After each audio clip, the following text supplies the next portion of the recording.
Hello and welcome to the Reviews Brothers. It's that time of year again, at least it is when this video is being published, where we take a look at some games that are great to play on Halloween.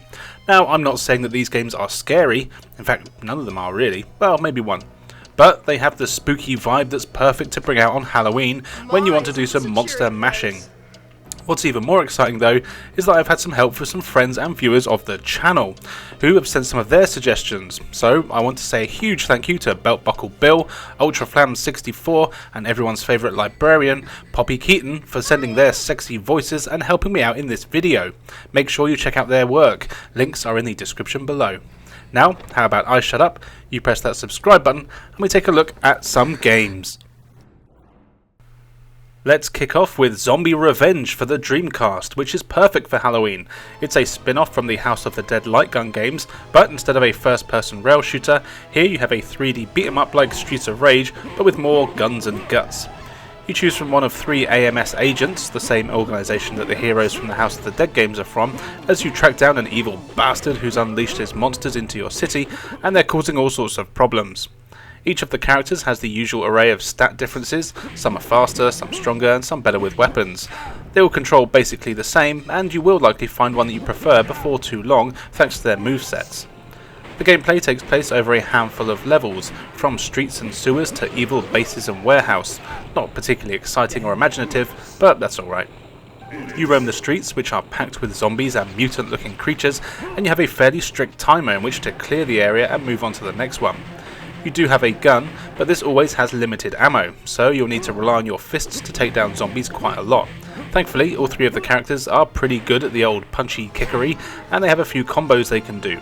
These are pretty effective against enemies, and it's fun to kick some zombie butt. You do have to be careful though, as it can be tricky to aim yourself properly. There's a lot of enemies most of the time, so it's easy to get surrounded and take a few hits yourself. Thankfully, you do also have a block button, so don't forget to use it if you want to get anywhere. The guns you get are also pretty handy.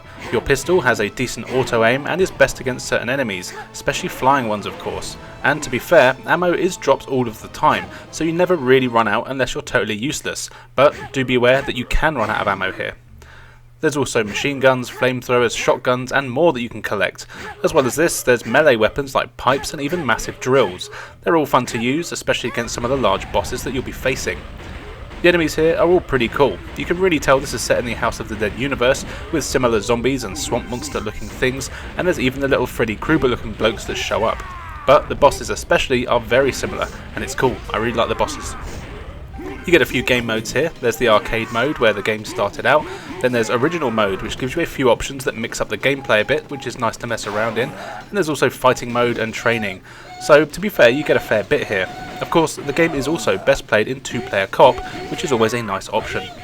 Graphically, the game's fine. It's got the classic Dreamcast look, which I do really like, though it's not going to blow you away really. The controls here are decent enough, though you do have to wait for any animations to finish before starting another one, so the combat can take a few tries to get used to. You only get a few continues, though this can be upped in the options, and the game is quite short, but harder than you'd probably think. Now, I know a lot of people don't really like this game, and I see a fair bit of crap getting on it on the World Wide Web, but for me, I take it for what it is, a cool little beat-em-up that is perfect to kill a couple of hours and a few hundred zombies.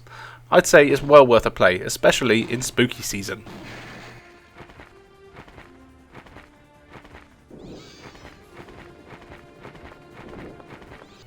The 7th guest is a spooky FMV puzzle game that I've owned on the PC since it was released, or at least my brother owned it, so I got to play it. The story goes that there is a crazy drifter who ends up murdering people, but then starts to have visions about toys and games that he then creates. Ultimately, these toys and games make him rich, and then he ends up in a huge mansion which he fills with diabolical puzzles and invites a number of guests to see if they can solve the puzzles and escape. Now guess how many he invites? Yes, in fact, you are the 7th guest, and you wake up in the mansion with no idea how you got there. You've got to explore and solve puzzles, and watch out for scary things that might happen, and ultimately get out of there with your life. It's all FMV, so to move around you have to click on certain parts of the levels, as shown with an indicator of a funky, beckoning, creepy hand. You'll visit dozens of rooms and secret traps. If the icon turns into a skull with a brain, then it's time to solve a puzzle. And oh boy, these puzzles are hard. The game is incredibly challenging and cryptic. To To be fair, not all of them are. Often the premise is easy. For example, one sees you needing to divide a cake into pieces, but each piece of the cake needs a certain number of things on it. Then there's one where you have to place a spider at the point of every star, but the spiders can only move in one direction. Another one sees you solving word puzzles, there's chess problems, and more. The variety is actually quite good. Pretty much every room in the mansion has its own puzzle or two, and some will literally take you hours to beat if you don't know what you're doing. Thankfully, most of the time you can explore a few different rooms at a time, so if you are stuck on one puzzle, you can go to another one and try to see if you have any luck with that. You'll also see a cursor turn into a mask at times. This means if you click there, something spooky will happen. I like these bits, they're pretty cool. Of course, there's also 6 other guests who were invited, who have presumably been killed. As you explore the mansion, you see their ghostly apparitions appearing all over the place, and you can watch some pretty long clips which show their stories of debauchery and backstabbing. These are pretty cool to watch, and I actually really like the characters here. It's also over the top, but it's just a lot of fun to sit there and see what the idiots are doing. The overall atmosphere in the game is great as well. The graphics are quite grainy, even though this is the 25th anniversary version that I'm playing, but it does actually help give the game a bit of a creepy vibe. And I absolutely love the music here. It's all old DOS style music, similar to games like Day of the Tentacle, and it's absolutely fantastic. The acting and voices are also really good and help with the creepy vibes. If you're into puzzle games, then I would highly recommend this one. I love it. I've never actually managed to finish it, but it is a game that I'd really like to play all the way through. Now it's just been released in VR for the Oculus Quest, so I'm very tempted to pick that up and play through it that way. But any way you play it, be prepared for some very frustrating, confusing, cryptic puzzles, because it ain't easy.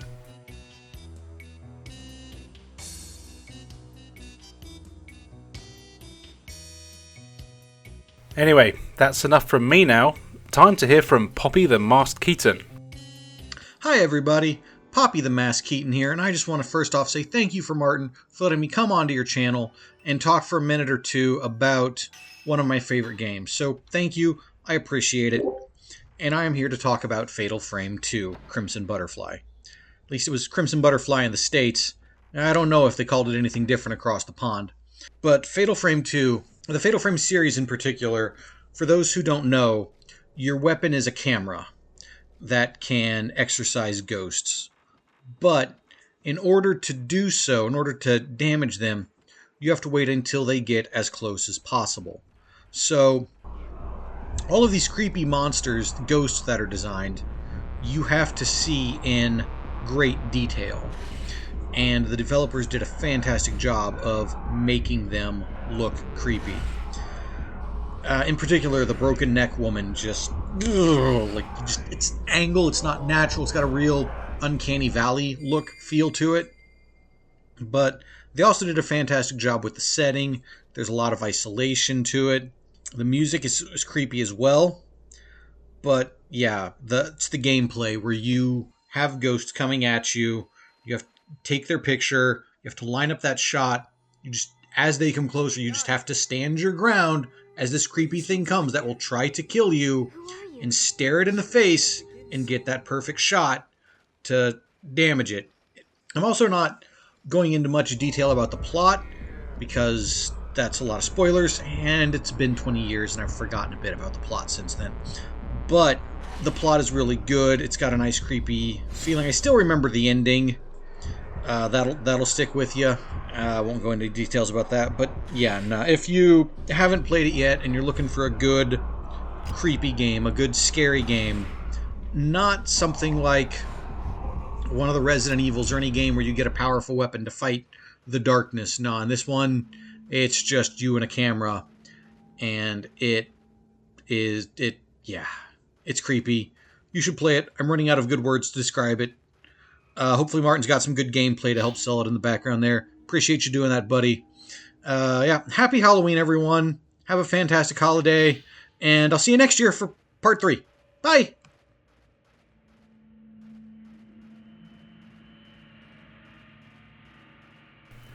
Thanks, Keaton, and of course, don't forget to check out the Secret Levels podcast, where you can hear more from Keaton and a ton more friends of the channel. Links in the description below. Arcade time now for Demon's World from Toaplan. Demon's World is a cool little side-scrolling action game where you play as what looks like a budget Ghostbuster. Presumably though, he's a monster buster, and you set out to kill all the monsters and demons that have decided to take up residence. As you make your way from left to right, the screen constantly scrolls for you. Meanwhile, a ton of enemies will appear from all over the place for you to deal with. You start out with a missile gun that is fairly decent and fires at a good rate, but you can collect a few other weapons too. There's a powerful laser that's got a slow rate of fire but does massive damage, a bomb gun that's really powerful but hard to use as it throws out bombs at an angle, and they have a pretty crappy reach, but it kills most enemies in one hit. Then there's a 3-way spread shot, which is always a favourite in games like this, and a short range wave gun thing, which is also pretty cool. Sadly, you can only fire straight ahead. You do get used to it, but there were so many times where I wanted to shoot up or diagonally. Interestingly, you can also jump on enemies' heads to defeat them. I wasn't expecting that and actually did it by accident to find out. And the fact that you have a double jump here means that it actually comes in pretty handy. The levels themselves are all actually really long and pretty damn tough. Enemies will constantly bombard you, and there's plenty of traps and bottomless pits to fall in if you're not paying attention. You can usually only take one hit, which does make things harder, but occasionally enemies will drop a P icon. If you collect 3 of those, then you'll change colour, indicating that you can take an extra hit. Something I do like is that you always keep the weapon that you've got when you die, even when you continue, and even any P icons that you've collected until that point, which is a really nice touch. The game is kind of fair like that. And in fact, even though I would say it is a very hard game, I don't think it's too unfair. You just have to make sure you don't touch a single thing and you'll be alright. When you do your double jump, you slow right down and you fall at a funny angle, so keep that in mind. Also, when you fall off a ledge, you go straight down and can't control your descent, so I'd recommend always jumping off of ledges so you have a bit of control over them. Also, another thing that kept killing me is that I'm one of those players that has to try and kill every enemy I see, but as the game is constantly scrolling, I found that I actually did quite a lot better when I avoided enemies more than attacking them. The graphics here are okay, but nothing that's going to make you that impressed.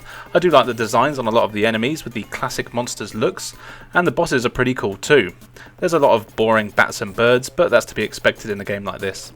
The controls are decent. I've actually played this on an actual arcade, believe it or not, and it's not as easy as it is with a joystick with a control pad. But either way, it works well enough, and you shouldn't have any issues. This is a pretty fun, pretty challenging game that I'd never even heard of until I did some research for the video. It's well worth a look if you like your spooky older arcade games.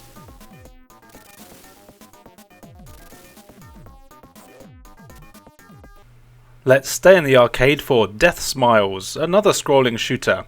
Here you play as one of 2 lady characters, one of who looks like an angel and the other one a witch, and you have to stop monsters who have invaded the world of Gilverato. You have 7 levels here. The first few you get to choose which order you play them in to an extent, and you go through some Halloween towns, a deadly forest, a graveyard, some swamps, and eventually you make your way to a huge castle to defeat the annoying tosser that's bringing monsters into your world. As it's a bullet hell game, there's quite a lot of enemies, and most of them fire a ton of pink bullets at you, which you'll need to avoid. Thankfully, the game is very generous with hitboxes. Your character has a heart which is visible, and this is the only thing that can actually be hit by enemy projectiles, so as long as you keep that safe, you're fine. You have a few attacks yourself. You've got a regular shot which can be done by hammering the attack button repeatedly. This is decent enough, but quite useless against some of the stronger enemies, but if you hold the attack button down, you do a much more powerful sustained shot. But the payoff here is that you move at a half speed while doing it, and it takes a second or two to start and stop, so you might not be able to dodge properly while using it. You can fire both to the left and right, with each direction be assigned to a different button. And of course you have a clear all bomb attack, which is bloody powerful and takes out most enemies instantly, but you only get 3. These are rarely replaced in the levels, but here you can take 3 hits before you die and have to use a continue. And if you are hit, you do get all 3 bombs back, even before using a continue, which is nice. The main stars here though are the enemies. There's a crazy variety of monsters that you'll be fighting, from regular bats and demon things to giant ogres and cyclops, demon sheep and pigs, pumpkin-headed men, and even Death himself a few times.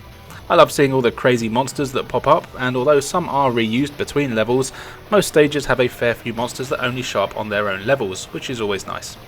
The bosses in particular are great, with my favourite being a giant head that's stuck in the ground. It just looks awesome. In fact, the whole game looks really good, with some really cool pre-rendered graphics.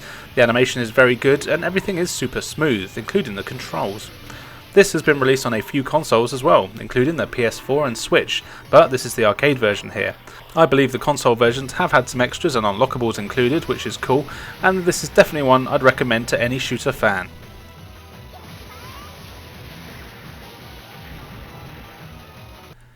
Here is Blood Omen, Legacy of Kain for the PlayStation 1. It's a huge action-adventure game with a pretty deep story that a lot of people are still very much into to this day, and I can really see why.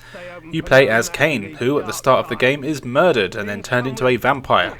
Kain isn't best pleased about this, so he sets out on a tale of revenge against his murderers, as well as against the being that turned him into a vampire. Now there is a lot more to it than that, but that's the gist. Kain must explore a pretty large world of Nosgoth, searching for dungeons that contain items and powers that you'll need to get to other dungeons, or maybe even towns where you can talk to townsfolk when you have the right abilities, or you can just eat them. And eventually you come across a whole bunch of pillars, each of which is powered by a certain being. You need to take these pillars down, which means hunting down the beings that are powering the pillars and then killing them one by one.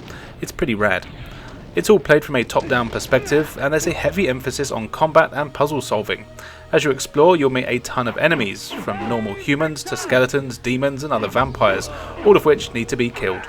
You'll also get a few weapons on your way, which are all easy enough to use, and as you're a vampire, you'll also get a load of vampire powers that you can use. Some of these are simple spells like a fireball that you can use to torch enemies, or as you go on you'll also get other forms that you can transform into, like a bat that can quick travel, a wolf that is faster and can jump large gaps, mists that can get through dodgy areas, and these are all pretty handy and you'll need them throughout your adventure. Of course, being a vampire, you'll also need to drink some of that sweet blood, and that's how you get your health back. If you're fighting an enemy that has blood, they'll often get staggered when you've done enough damage to them. At this point you can hold the circle button and you'll drain them of their blood, refilling your health. This never gets old, and you can even do it to multiple enemies at once, which looks pretty awesome. Also, in a lot of the dungeons there'll be prisoners chained to walls. Don't worry about saving them, just eat them, it's better for you. And while we're on the subject of dungeons, that's where the meat of the game is. You'll be exploring a lot of massive ones, packed with enemies, items and of course traps. These are pretty damn tricky, and the game as a whole is actually really hard, but it is a fair challenge once you get the hang of it. Enemies have no trouble attacking you and will gang up on you quite a lot. You sometimes need to take things quite slowly so you can pick them off one by one, at least at the start before you get most of your powers. The hit detection can feel a bit off at times, or the enemies might just not react to your attacks, which can be a pain, but it doesn't break the game or anything. You'll be hunting for switches in the dungeons to open doors and secret rooms that often contain items and magic for you to use, or sometimes those delicious prisoners.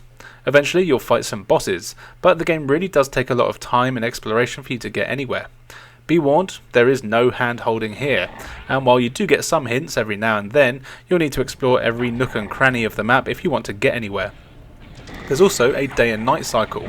During the day you want to stay out of the light so your health doesn't decrease, and you have to find shade, buildings and caves to hide in. Also, your attacks are weaker, but at night you're fully powered and can really kick some ass. The graphics here are all pre-rendered and they look good, but they are showing their age a little bit. The animation is great on just about everything and it's all very smooth.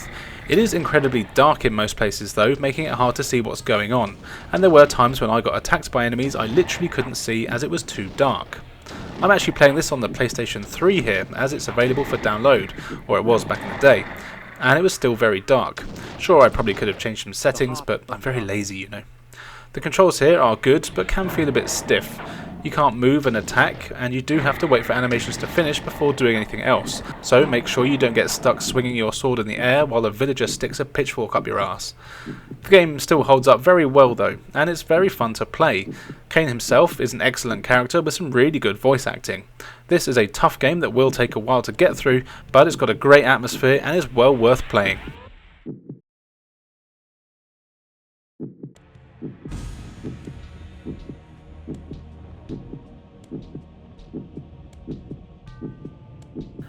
Right, that's enough from me for now. Time to pass over to the spooktacular friend of the channel, UltraFlamz64, for more scary shiz. Splatterhouse is a classic and kinda underrated 2D side-scrolling beat-em-up released for the arcades by Namco back in 1988. Except I'm not talking about Splatterhouse. Hell, I'm not even talking about its sequels or the forgotten gritty reboot. Instead, I'll be talking about a relatively obscure spin-off slash chibi parody of the game released exclusively in Japan for the Famicom. Now the game in question is Splatterhouse Wanpaku Graffiti, released in 1989 for the Famicom and developed by Now Production. Fun fact, this was apparently the first Splatterhouse game released on a home console. So Splatterhouse Wanpaku Graffiti is a 2D side-scroller where you play as a small chibi version of Rick. This Jason Voorhees lookalike who is on a quest to rescue this girl named Jennifer from the Pumpkin King, after he and the Pumpkin King were both resurrected from the grave by lightning. Is it just me, or is that pretty similar to Friday the 13th Part 6? Now if you've played any of the other Splatterhouse games, you might notice that Rick moves a bit faster in this game, at least compared to how pretty slow he was in the original. So anyways, your only form of attack is just a simple swing of your axe, rather than punching and kicking like in the original Splatterhouse. The axe itself could very easily kill a bunch of enemies, and after you kill a bunch of enemies, you can even gain experience points that can build up your health bar, which allows you to take more hits. Now if you get hit by an enemy, you fly like a million miles back, and your invincibility frames are also extremely short. But at least you'll always be able to gain some health back by simply eating a piece of candy that occasionally drops from an enemy, although you only gain 1 bar from eating 1 piece of candy. At least there's the occasional burger that restores most of your health. Now in every level of the game, you face off against a spooky enemy, like flying possessed books, flying possessed knives with headless chickens attacking you, this possessed girl whose head comes off and starts attacking you with her possessed chairs also attacking you. And then there's this vampire who isn't possessed in the first level of the game that is obviously a blatant Michael Jackson reference, with a song that's very similar to Thriller, and I mean it's literally called This Sounds Familiar. Just take a listen for yourself.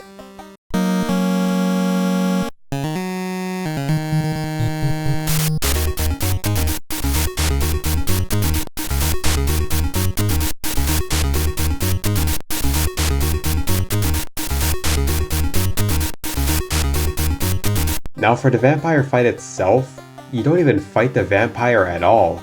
Instead, you just fight the zombies he dances with. You basically do the same thing with this frustrating giant rat that spits out mini rats that I ended up losing to over and over again. Oh, I also forgot to mention that you only have 1 life and 4 continues, which allows you to pick up from the beginning of the stage you died on. But thankfully there's a short password system that allows you to go to any stage in the game. So in the end, Splatterhouse Wanpaku Graffiti is definitely worthy of being a hidden gem for the Famicom. Now if you're interested in playing the game itself, it's available to play on the Namco Museum Archives Volume 1 collection. It frequently goes on sale, and it is 100% worth it for including some nifty NES Namco games, as well as including an English translated version of Wanpaku Graffiti. Wow, this is also the first game I reviewed that actually has an official re-release. Anyways, thanks for having me featured in this video. Thanks UltraFlamz64, and don't forget to check out his channel, all links in the description below. Back over to the PC now for a cool creepy indie game, Vlad's Circus Descend into Madness. Vlad's Circus is a cool blend of exploration, puzzle solving and a bit of action, but most of all a lot of psychological trauma. You play as Vlad, who was part of a circus troupe, but one day the circus burnt to the ground, killing a lot of your friends, maiming some of them, and of course causing anyone who survived to lose everything they had. Vlad has been in a mental institution since, after the fire gave him terrible nightmares and hallucination. But he's just about better now, and there's a reunion for all the survivors, who have not seen each other for a long time. You all meet in a mansion, and then things start to get strange, with some of your friends not acting quite normal, weird things happening around the mansion, and even some monsters popping up from time to time, which you never really know if they're actually there, or if they're just a side effect of you not taking your meds. You have to explore the mansion and its surroundings, where you'll find items and meet characters to talk to. There's a heavy exploration and puzzle element to the game, similar to the old point-and-click games.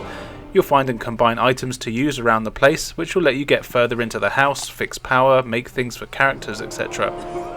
Talking to characters, of course, gives you new things to do, but it also gives you a good idea as to what happened really that night when the circus was burnt to the ground. It's a pretty interesting story, and the characters are all pretty cool to listen to. As mentioned, you start seeing things as you play. Dead bodies will appear, and sometimes even monsters, and when they do, your stress levels will start to rise, making stranger things happen, as well as giving you different interactions with the other characters. To lower your stress, you can pray, as you're a God-fearing man. This makes things go back to normal for the time being. You'll also find weapons and can actually attack the strange monsters that appear, as well as a few other things that you'll find. You get a few guns and a knife, but these can get lost quite easily, so don't rely on them too much. Running away sometimes is your best option. While this isn't really a scary game per se, it does have a really creepy atmosphere and plays well into the psychological horror story and settings. It's a strange cast of characters, and you never really know who to trust, and the further you get into the game, the worse things get for you. As you can see, it's all pixel art and it looks really good, with an excellent atmosphere. All the characters and monsters have cool designs with some excellent animation, and it actually gets kind of creepy at times, which I didn't really expect, especially as the sound design here is really good, adding to the overall experience. I did think that the controls are a bit strange, on the PC anyway. You use the keyboard, and the spacebar brings up your inventory. I think some mouse control would have been better, but the game does tell you to use a controller if you can, and it's also available on just about all modern consoles, and I can really see that using the controller would be much easier. It's not hard to play still though. I can't remember where I saw this game mentioned, but I'm glad I got myself a copy, as it's a very different experience, with its blend of puzzles and basic combat, but it's one that really keeps you intrigued with the story, and I had a lot of fun playing it. Sadly, it is quite short, especially for the price, but I would recommend giving it a go if you like things a little more story driven.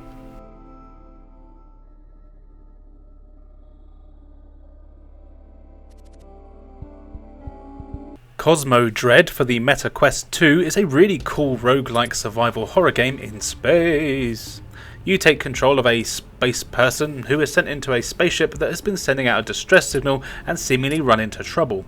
You start the game by docking into the ship, only to find that there's very little power, it's dark, and there's strange noises going on everywhere. Your mission is to explore the ship, get the power back on, and see if you can get it back to Earth safely. But wouldn't you know it, there's all kinds of horrific monsters all over the place that want nothing more than to eat your face. It's dark, and you start with nothing, so you'll be relying on your wristwatch to light the way most of the time, and any items you find along the way. You can also find big yellow fuses that you can take with you and place them in the many fuse boxes around the ship to bring the power on in that room. This can be important for a few reasons. Firstly, you'll have light in the room, which is always handy. Secondly, there's sometimes terminals and computers that you'll need to use that require power, but you have to be careful as each fuse can only be used the number of times indicated on it, so you can't just take the same fuse with you the whole time. You'll also find a ton of other items that you can collect, from weapons and ammo to health and oxygen, and this is very important, especially as your oxygen level is constantly depleting, so you'll need to carry the oxygen tanks with you to fill it up when it's low. Run out and you're dead.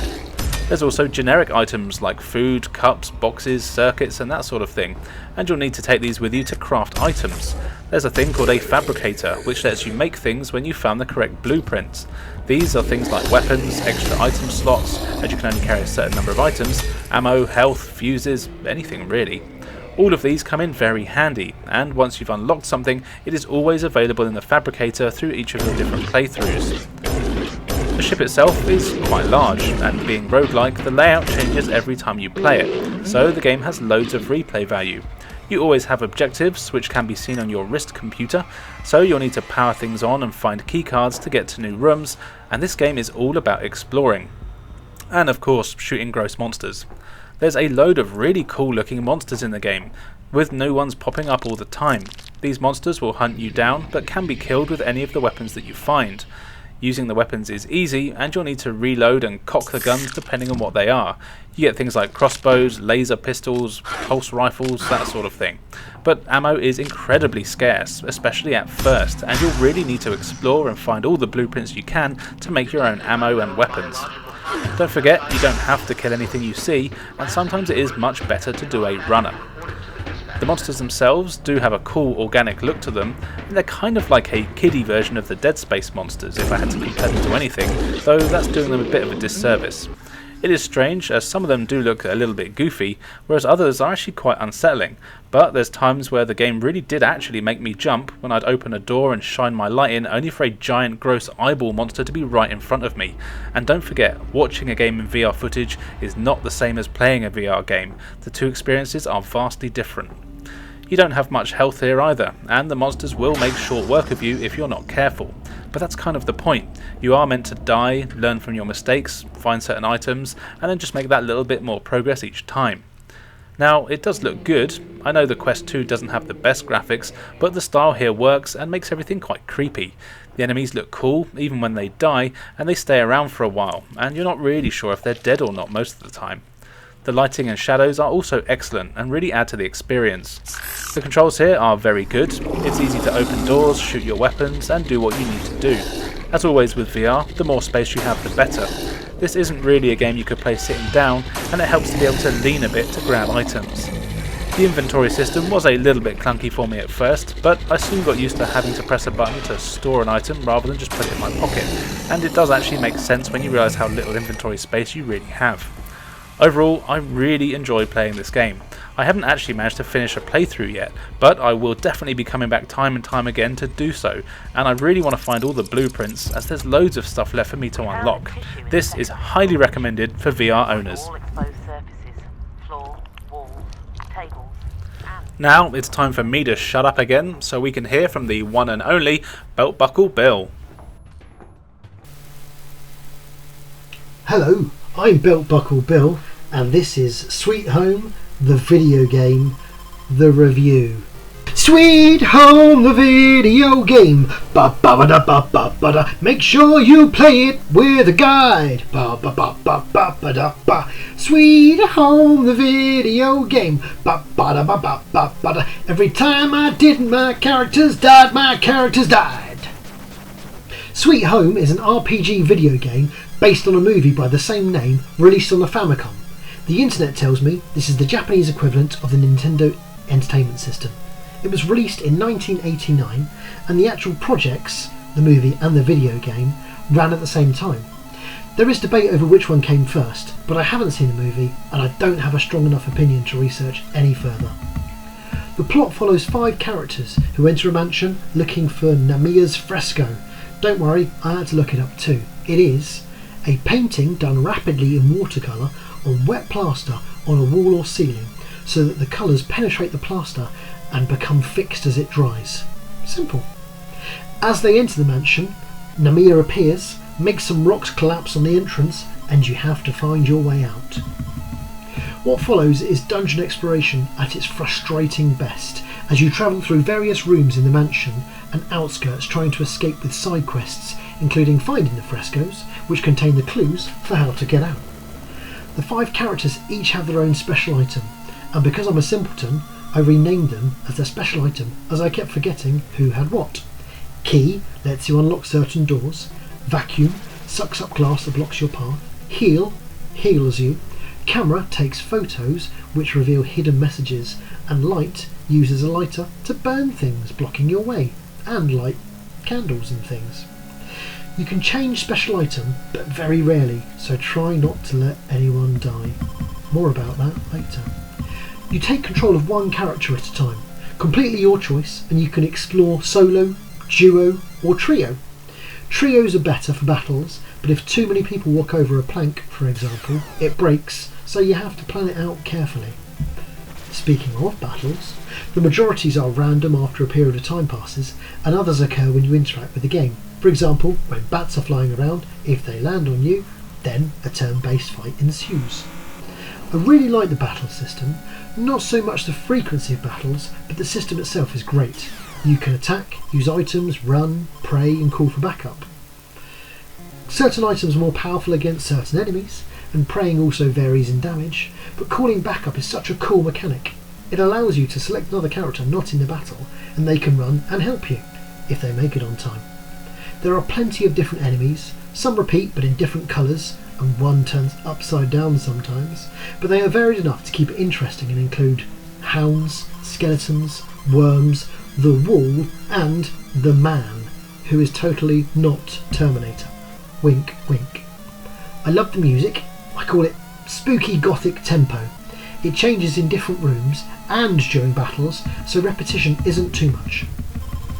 Sound effects are fine. They are of the time, but my favourite, and I don't really know how to describe it, so let's just go with eerie creak. For every door opening, there is a cutscene of a door opening, and it's one of the clearest influences on Resident Evil, which has never hidden the fact that it actually started as a Sweet Home 3D remake.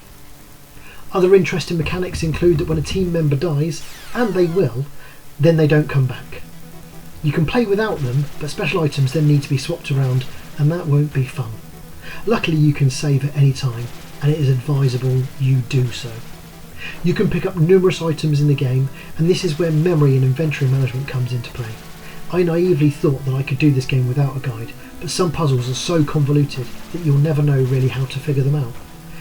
Some are easy enough. Candles need to be lit, wood and logs need to be put over gaps, mallets smash rocks, etc. But some are just too darn hard. There is so much more to this game, but I don't want to spoil too much for you. Fundamentally, if you like RPGs, dungeon explorers, or super convoluted puzzles, then this is the game for you. If you are a sadist, then do it without a guide. But if you want to enjoy it just a little bit, then have a walkthrough nearby when you get stuck. Note I said when, not if.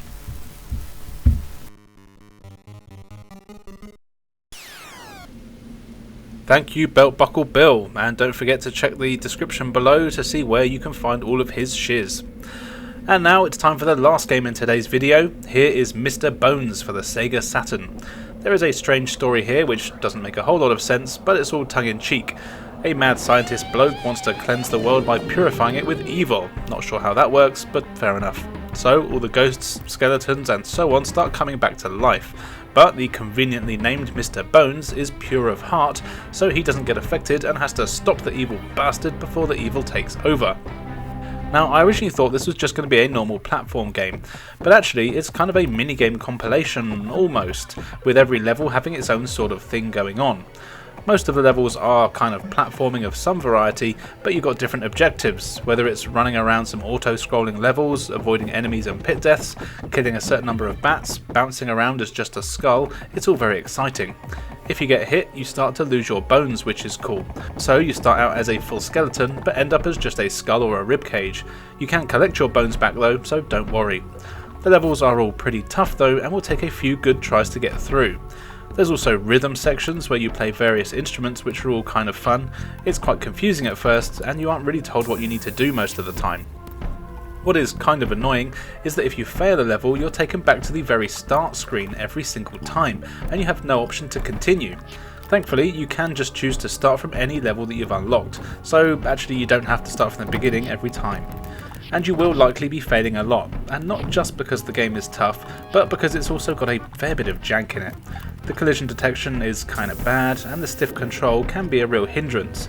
But for some reason, the game has a certain charm that I really like, and I think it's the fact that it doesn't take itself seriously and it is all very tongue-in-cheek. The cutscenes in particular are really fun to watch. There's plenty of enemies all over the levels, and they don't do much other than just run towards you. Most of the time you will just want to try to avoid them, but you'd also have a blue electric shock looking attack, which can be quite effective if you can get it to hit someone. Most of the time I did find it kinda useless, but there were times when you're forced to use it. These were often the hardest parts of the game for me. Graphically, the game is okay. It's a mixture of pre-rendered levels that play like FMV games and 3D polygon characters. It works well enough, but boy is it jaggedy, which I guess you can expect from the Sega Saturn, but it is particularly bad here, I do have to say. The music, however, is fantastic, and I really enjoyed pretty much everything I heard. There's some great guitar songs in here that I think I'd even listen to outside of the game. Overall, this is a game that I really want to like, as it is exactly the kind of thing I like to go for.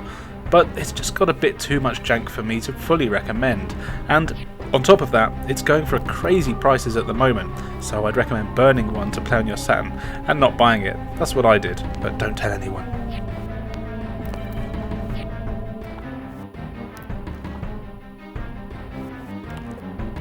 So there you go, a bunch of spooky games that you can play to get in the spooky mood. As always, I'm a gaming hipster and tried to show some games that don't always get talked about. What games do you break out on Halloween? Let us know in the comments below, especially as horror is my favourite genre and I never get tired of finding new games to try. I'd like to say another big thank you to Poppy Keaton, UltraFlamz64 and Beltbuckle Bill for helping out with this video, and I'm sure they'll be back for more videos in the future. Now, all that's left for me to say is thank you for joining us, and we'll see you next time.